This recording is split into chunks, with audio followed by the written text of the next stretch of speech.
Hey, Todd Day from Fathom Video, and welcome to the Fathom Lab. This is a brand new compositing background tutorial for Cinema 4D. This is going to be created in Cinema 4D R13. If you have R14 or R15, it's still the same ball of wax. Don't worry about it. As a matter of fact, R15 has a couple other features that are going to be that will make it easier for you to orient your camera, get your camera all calibrated to your background photograph. But let's not even talk about that because we don't have that right now. Okay, so this was created for a client. This isn't the finished version, but this is all done in Cinema 4D. Compositing background, so you can see that we've got this beach scene which you are going to receive as part of the project file that you can play around with, and we've got this double wide kind of motel sign that's out in the middle of nowhere, and we've got you know, some nice rolling shadows and all that other good stuff. So I'm pretty much gonna just, you know, go through this kind of quickly to show you how to do it. All right, so I've got one of the proof scenes right here, and let's open recent files, compositing background, empty file. Okay. All right, I'm just gonna you know, set that just like that for no particular reason whatsoever. I'm also going to go into my view filter, and I'm going to make sure that grid is turned on. Okay, because we're going to have to orient the camera to the actual photograph, and the horizon line and the grid are going to help us do that. But before I do anything else, I am going to create a new material by double clicking in the material manager here, and double click it again, go into color, and I am going to find my tutorial project stills. Okay, open. Yes. And I'm going to turn specular off. I don't need any specular highlights or anything like that in my background, although I don't think that they would show up anyway. Just gonna make sure of that. Okay, got the color here. Now, one thing that you can do, if you so desire, is you can go to the texture's color here and then click on the photo, and you're going to be able to change the exposure if you want to, make it darker. You can adjust your black point and your white point, just in case you didn't know that already. Okay, a color profile here is going to be sRGB because it is a photograph. So that's basically it. Now, excuse me, when I went ahead and I retouched this photo in Photoshop, I knew that I was going to be bringing it in for a project such as this. It's compositing background.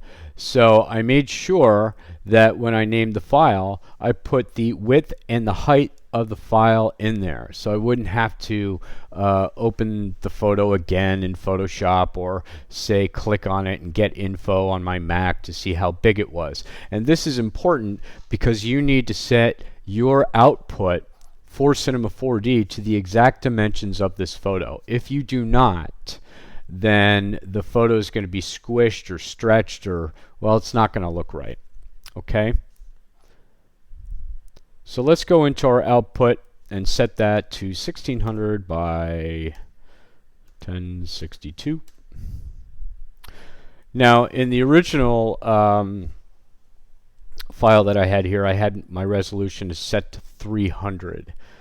Okay, because the client said, hey, I might want to print it, so just so you know. Okay, so I did set it to 300, so that when it's saved as a TIFF, a 16-bit TIFF, I was able to take care of things accordingly in Photoshop. Okay, let's uncheck save here. All right, so that's the first most important point. The next thing that I want to do is I want to go to my objects here. I want to choose a background object, and then all I need to do is drag my texture to my background, and boom, finished. Okay. Next thing that we want to do is we want to set up a camera. Now this is the default camera.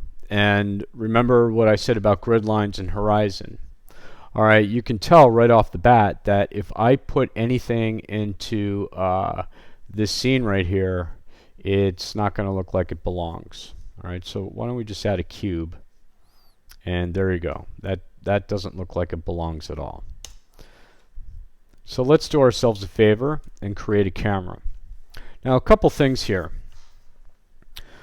If you don't want to be chasing your tail in a situation such as this by trying to align the camera and having your camera settings set incorrectly inside Cinema 4D, there is a trick that you can use. It's not even really a trick. It's something that you should think of before you even get started.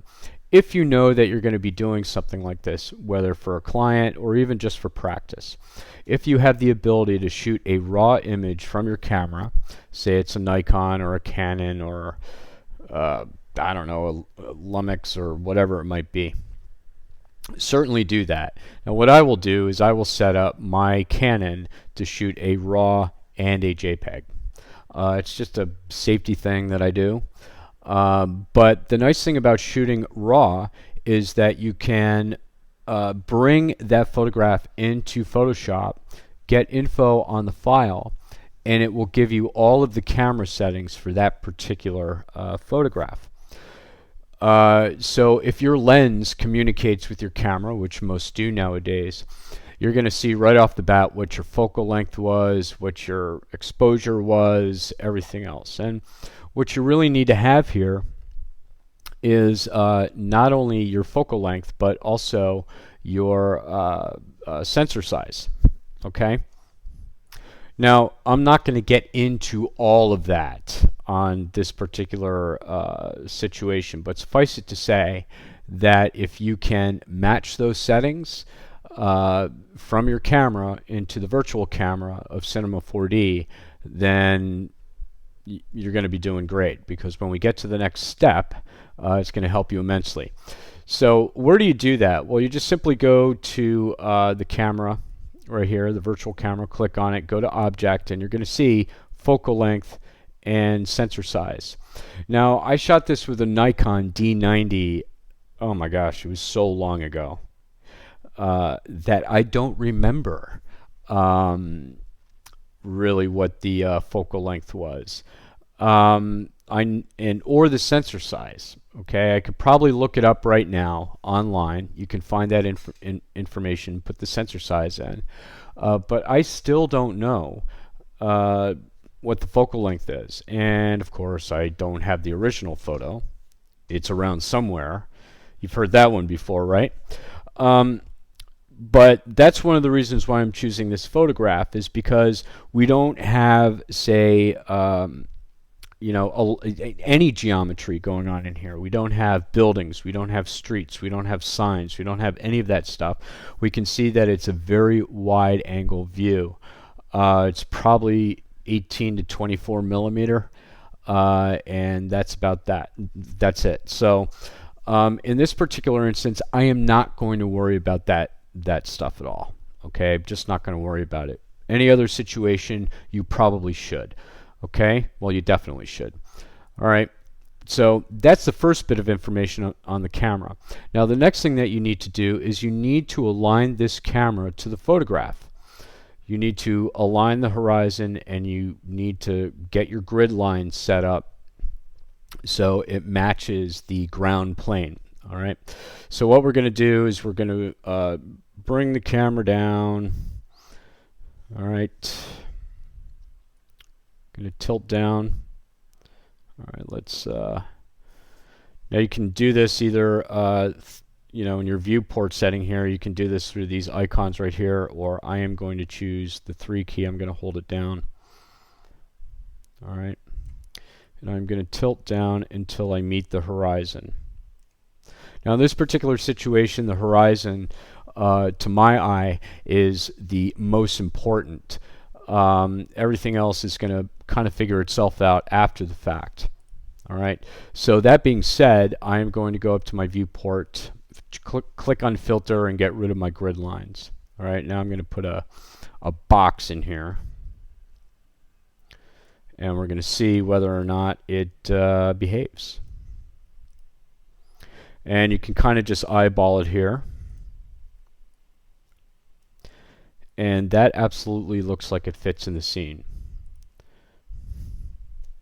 Do a little tilt up here. You can see what happens. My horizon line is screwing everything up here.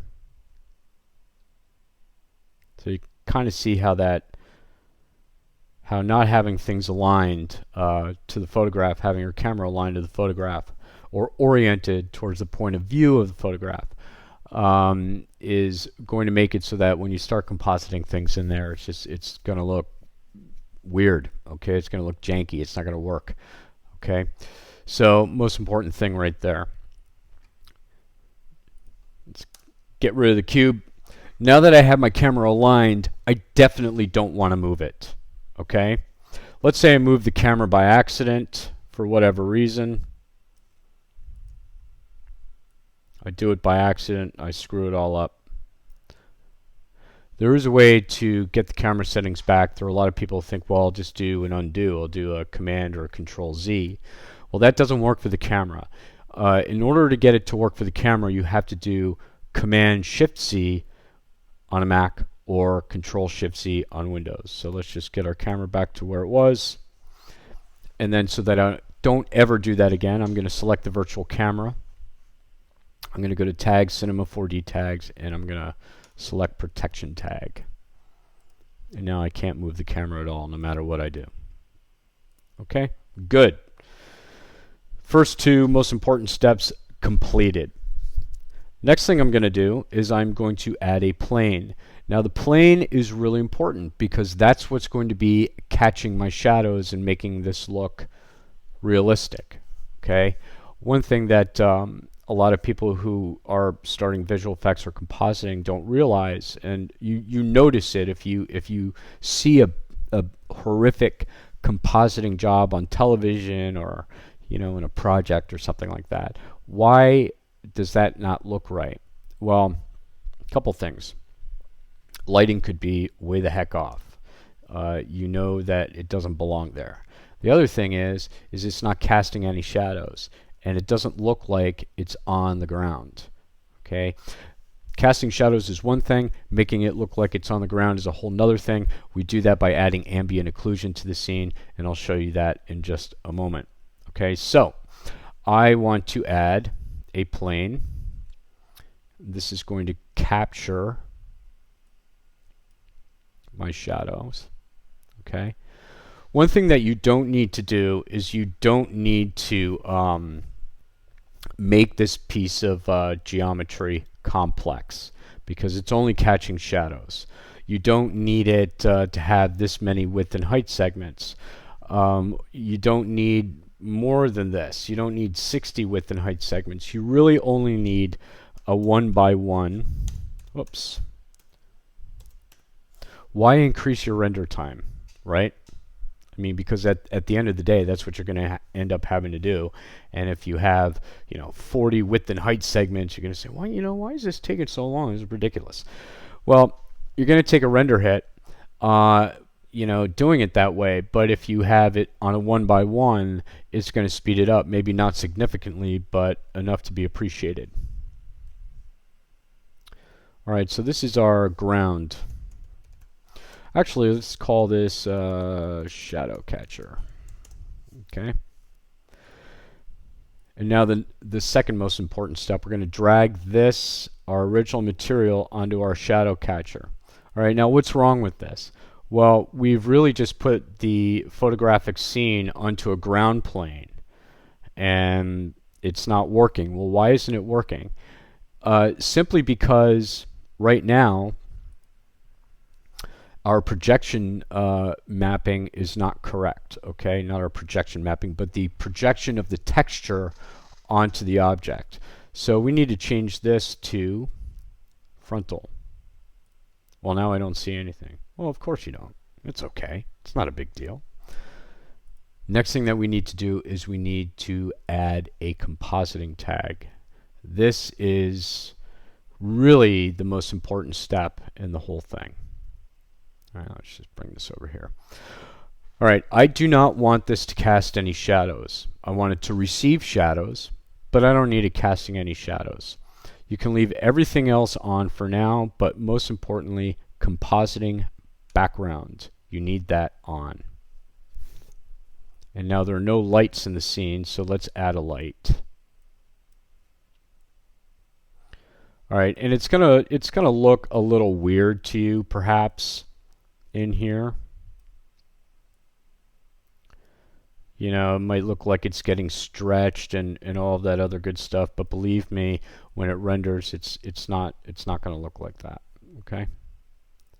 Let's add a box to the scene. Let's use our handy drop the floor plugin. Let's actually make this smaller. Let's move it back out here. And now let's add, let's say, an area shadow. And let's also kind of grab this color. Just do a quick render here.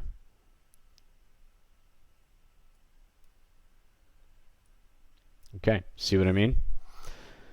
You can see that the texture on the plane that we created is absolutely fine.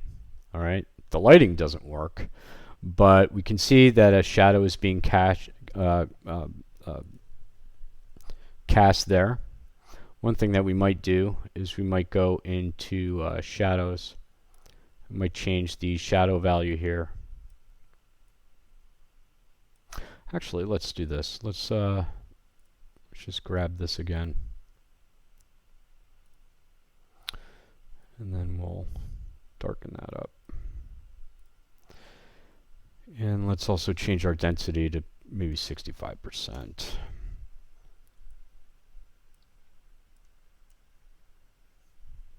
Not too bad. Could use a little bit more maybe. And this is rendering very quickly because there's really nothing in the scene. There's nothing for it to do. Now, let's see if we take a massive hit by changing our width and height segments on our plane here. Probably not too much. Nope, not really. But again, as you start putting more complex things into the scene, you're definitely going to want to make sure that's a 1x1. Okay? All right, so those are the most important things.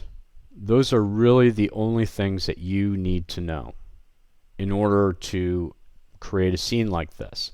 You don't have to jump through hoops to place an object into a still photograph.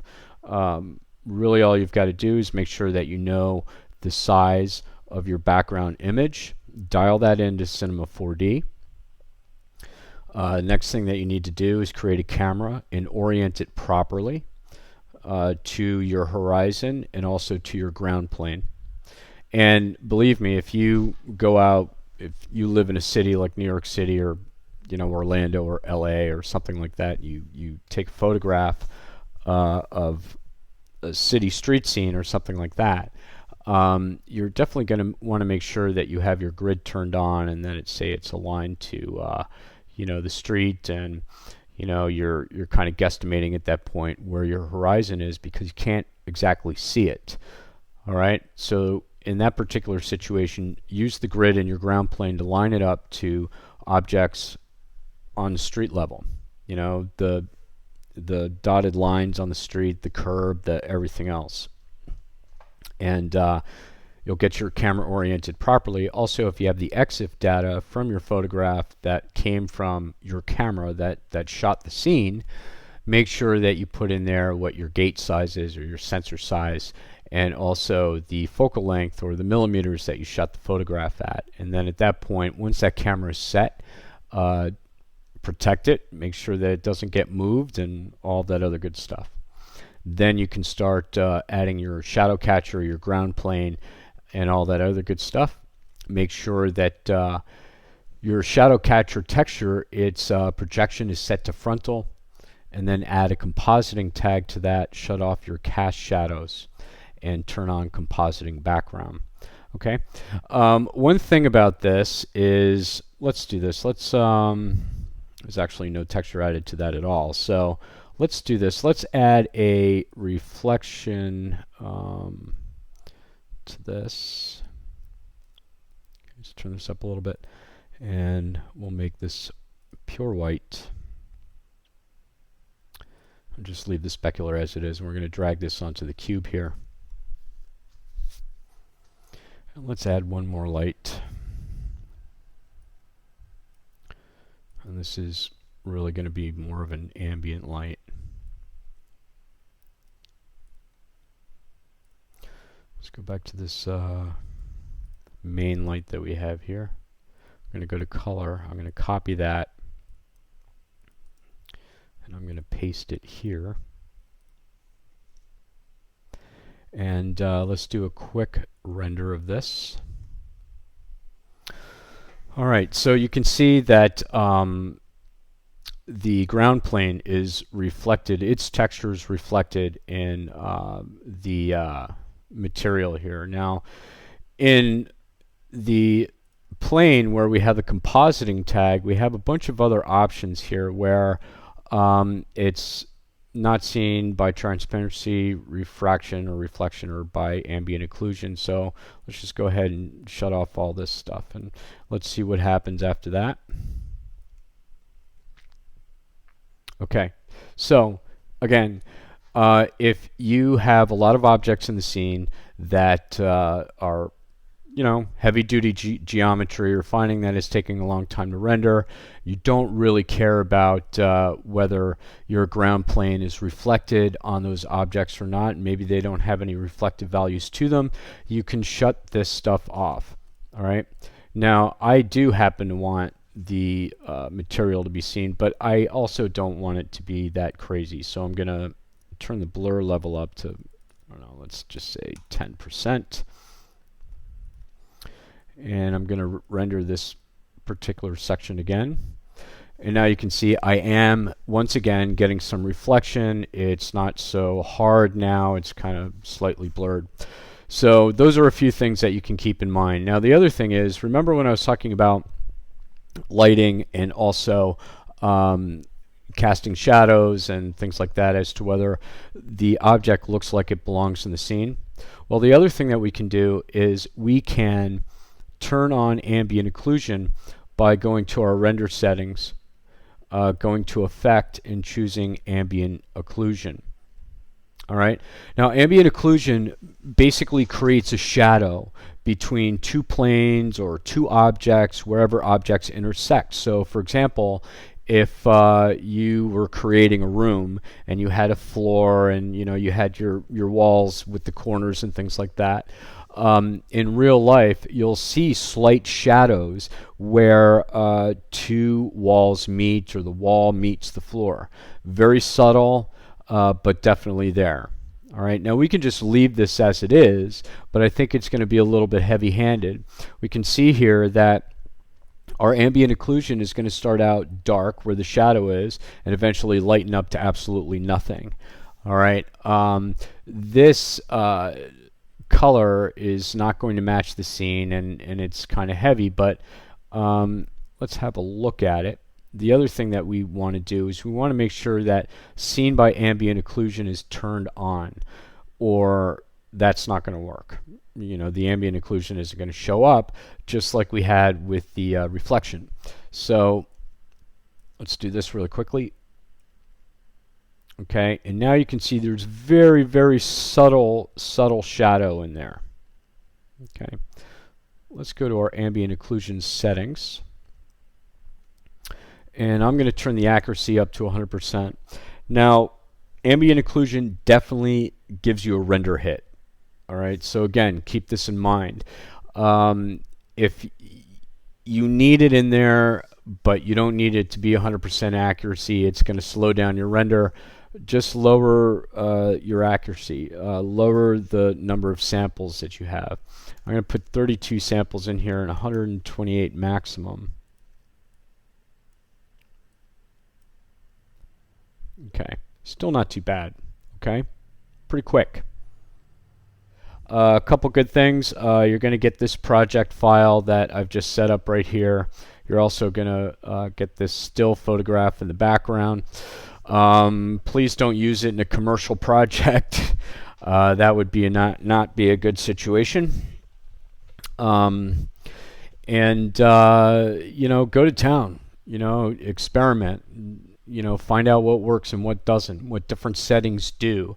There are a lot of things in Cinema 4D that you can do to make a scene better just through settings or worse.